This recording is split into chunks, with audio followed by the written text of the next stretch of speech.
pulang nak laju. Tadi anak banget aku dengar Abu Ismail. Tu dah dengar. Anak masalah ibu. Jalan-jalan depan pulang laju.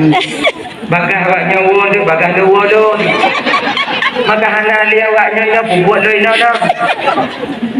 Mengabagah kan. Dan yang putruk tu Pak. Pesta demokrasi yang disebutkan tadi telah selesai, ya kan? Pemilihan kanyo kali, pemilihan DPRK kali, DPRA kali, DPRI, DPD, Presiden, pola dia. Yang kali, alhamdulillah berjalan dengan baik menurut pandangan kanyo walaupun di dalam agak hancur betul. Nah masalah kan, pokok get mencong badanyo kaji.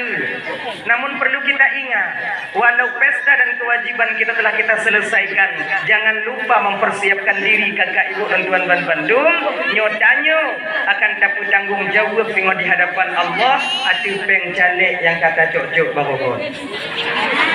Ingat, malaikat menanti kalian. Malaikat menunggu kalian untuk mempertanggungjawabkan perbuatan kalian di dunia. Kalian zalimi saudara kalian sendiri. Tak khianati saudara kanyo kedua kakak abang. Uangnya kita ambil, orangnya tak kita do. Apa anda? Keju borak kan?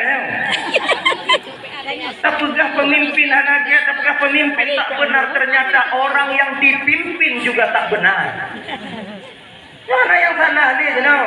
Kandung kanyo salah. Tunggu, lek salah di. Sama jenau. Sama-sama dapat tanggung jawab di akhirat tengok. Lon kena tanggung jawab oleh Allah Taala tengok hati arahan tentang politik, tentang money politik kalau sampaikan. Kali. Makanya ibu bapa dan Bandung nanti kalian nanti kalian. Habis gawatnya. Banyak kalian ambil uang mereka tak kalian pilih. Sehari sebelum tanggal 14 pemilihan, patron wajah memilih jangan ni yang mukoe kanyang mukoe. Lepeng kira ni. Tanggal 11 serba 35 puno.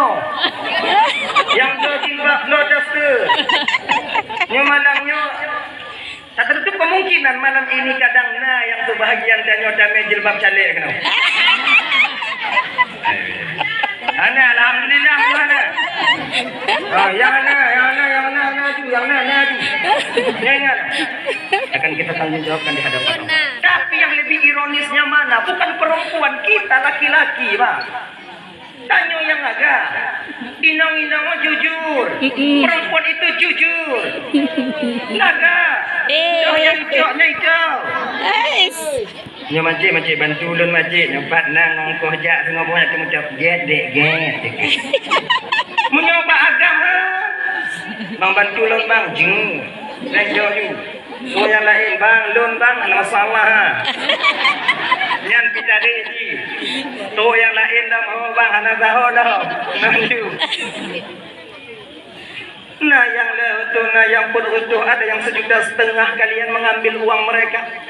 Yang kalian beli makanan dengan itu, kemudian kita berikan kepada keluarga kita. Oh ya Allah ya Karim, kullu lahmin nabata min haram fannaru aula bi. Setiap daging yang tumbuh daripada barang yang haram, neraka lebih layak mereka tempati di akhirat nanti. Anak dah nyoba daya, Pak. Anaknya di pesantren, tapi uang haram tetap kita ambil. Oh pikiran kanyo, pat mala kanyo, di mana hati nurani kita? Nyo yang boleh. Makanya abang-abang zaman Bandung, supaya gelas menjadi panggilan Allah sehingga kakak ada peng yang kata jok yang kiban tunggu pulang balik peng jale.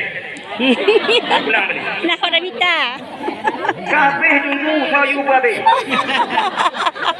Anak peng le tunggu kiban tunggu anak peng le laki bak lako reo.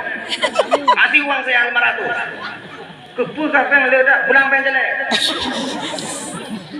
Kali dah berhabis. Kan dari mau betul 2 juta aku habis tengah-tengah. Kau tengah dah ngek-ngek dah kah? Ya.